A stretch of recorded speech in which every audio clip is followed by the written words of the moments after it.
हर हर महादेव शिव शंभु पार्वती।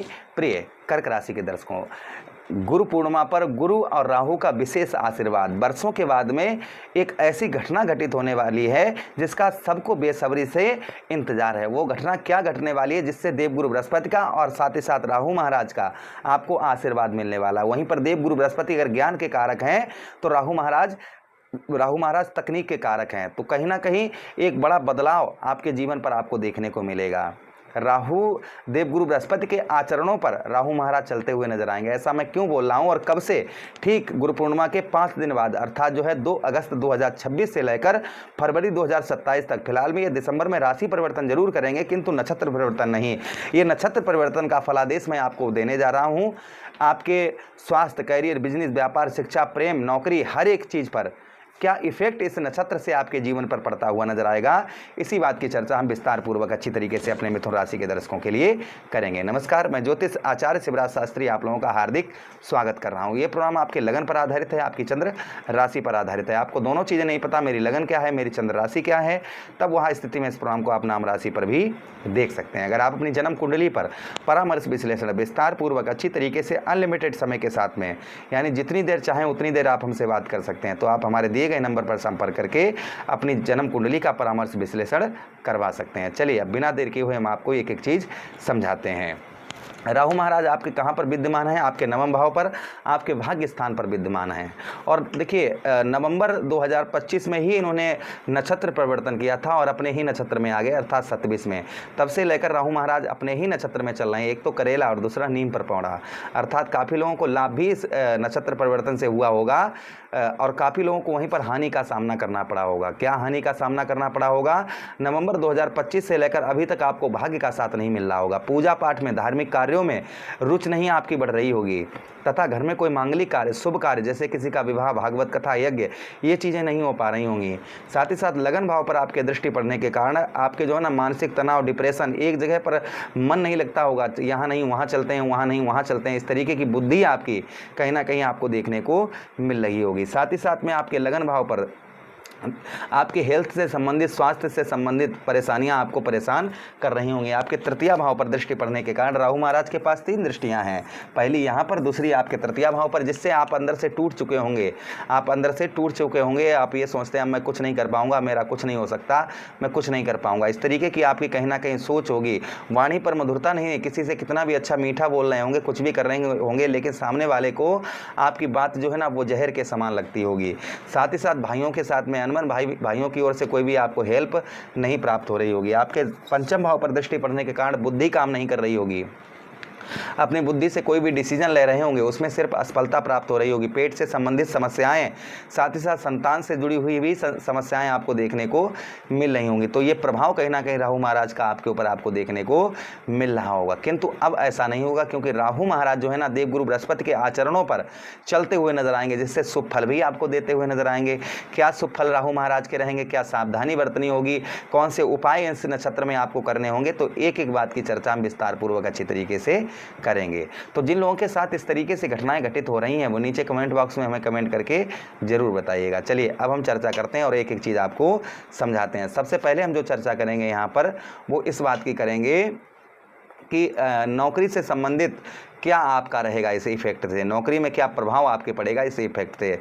तो ध्यान दीजिएगा, यदि आप मेहनत के बावजूद आपको सफलता प्राप्त नहीं हो रही है तो अब भाग्य का साथ आपको मिलना प्रारंभ हो जाएगा, क्योंकि भाग्य के कारक ही देवगुरु बृहस्पति हैं। नौकरी में पदोन्नति, नई जिम्मेदारियां या विदेश से जुड़े हुए अवसर प्राप्त हो सकते हैं या विदेश से उत्तम अच्छा लाभ आपको हो सकता है।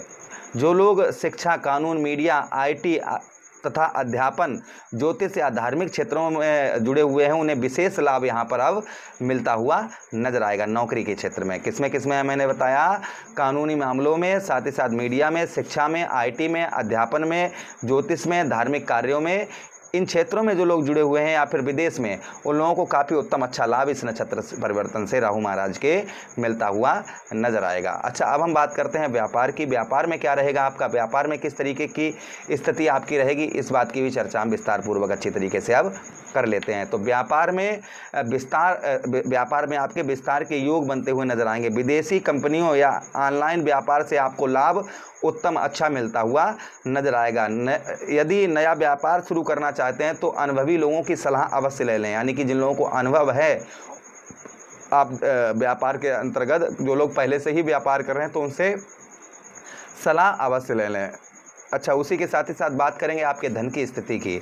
तो रुका हुआ धन मिलने की संभावना आपकी बहुत ज़्यादा रहेगी। आय के नए स्रोत बन सकते हैं, लेकिन राहु के प्रभाव से लालच में आकर आप जो है कोई भी धन से रिलेटेड निर्णय ना लें, इस चीज़ का ध्यान रखें, अन्यथा पछताना पड़ सकता है। तो धन में जो है ना, धन में आपके जो है रुका हुआ धन मिलने की संभावना रहेगी। आय के नए स्रोत आपके बढ़ते हुए नजर आएंगे, लेकिन राहु के प्रभाव से लालच से बचना अति आवश्यक रहेगा, इस चीज़ का ध्यान रखिएगा। अच्छा, अब हम बात करते हैं आपके भाग्य की। आपके भाग्य में क्या प्रभाव रहेगा। तो नवम भाव पर राहु महाराज का गोचर आपके भाग्य को सक्रिय करेगा, यानी भाग्य में अब आपके परिवर्तन होता हुआ नजर आएगा। लेकिन सफलता केवल उन्हीं लोगों को अधिक मिलेगी जो लोग कर्म करते हैं, अर्थात मेहनत करते हैं उन लोगों को। तथा गुरु के नक्षत्र का प्रभाव आपको सही दिशा की ओर लेकर जाएगा, यानी सही दिशा की ओर आपको अब लेकर जाएगा भाग्य से संबंधित। उसी के साथ ही साथ में आगे हम चर्चा करते हैं परिवार की। तो परिवार में आपके क्या रहेगा इफेक्ट इस नक्षत्र का। तो पिता या गुरु तुल्य व्यक्तियों का सहयोग आपको मिलता हुआ नजर आएगा। परिवार में धार्मिक कार्यक्रम या तीर्थ यात्रा की योजना आपके बन सकती है। ये प्रभाव और आपके ऊपर आपको देखने को मिलेगा आपके किसमें, परिवार के अंतर्गत। अब हम बात करेंगे प्रेम और वैवाहिक जीवन की कि क्या इफेक्ट रहेगा। प्रेम संबंधों में स्थिरता आपकी बढ़ती हुई नजर आएगी। वैवाहिक लोगों को जीवन साथी का भरपूर सहयोग मिलेगा। परिवार के साथ समय बिताने से रिश्ते आपके और मजबूत होते हुए नजर आएंगे। थोड़ा सा परिवार के साथ में आप समय अवश्य ही बिताएं, इससे आपके रिश्ते और मजबूत होते हुए नजर आएंगे। अच्छा, उसी के साथ ही साथ बात करेंगे हम आपके हेल्थ की, यानी स्वास्थ्य पर क्या इफ़ेक्ट आपके रहेगा, ये हेल्थ पर क्या इफ़ेक्ट रहेगा।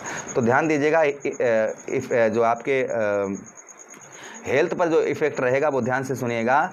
धार्मिक आपके जो है ना जांघों, कमर, लीवर, पाचन और मानसिक तनाव से जुड़ी समस्याओं पर आपको विशेषकर ध्यान रखना होगा। नियमित योग, प्राणायाम और संतुलित भोजन लाभदायक रहेगा। विद्यार्थियों मतलब थोड़ा सा ये जो है ना आप क्या करिएगा, सात्विक भोजन करिएगा, साथ ही साथ प्राणायाम तथा योग करते रहिए। इससे जो है ना ये समस्याएँ आपकी ना के बराबर देखने को मिलेंगी। स्वास्थ्य का थोड़ा सा ध्यान रखिएगा। मैं ये नहीं कहता हूँ ये बीमारी आपको परेशान करेंगी, थोड़ा सा जैसा मैंने बताया उस चीज़ का थोड़ा सा ध्यान रखिएगा। विद्यार्थियों के लिए चर्चा करें हम तो उच्च शिक्षा, प्रतियोगी परीक्षा, शोध और विदेश में पढ़ाई की तैयारी करने वाले विद्यार्थियों के लिए यह समय काफ़ी विशेष लाभदायक रहने वाला है। तो ये विद्यार्थियों के लिए इफेक्ट कहीं ना कहीं देखने को मिलेगा। क्या सावधानी आपको बरतनी होंगी, कौन सी आपको सावधानी बरतनी होंगी। तो गुरु या बड़े बुजुर्गों का अपमान ना करें, इस चीज़ का ध्यान रखें। धार्मिक आस्था का मजाक ना उड़ाएं, धार्मिक आस्था का बिल्कुल भी मजाक ना उड़ाएं।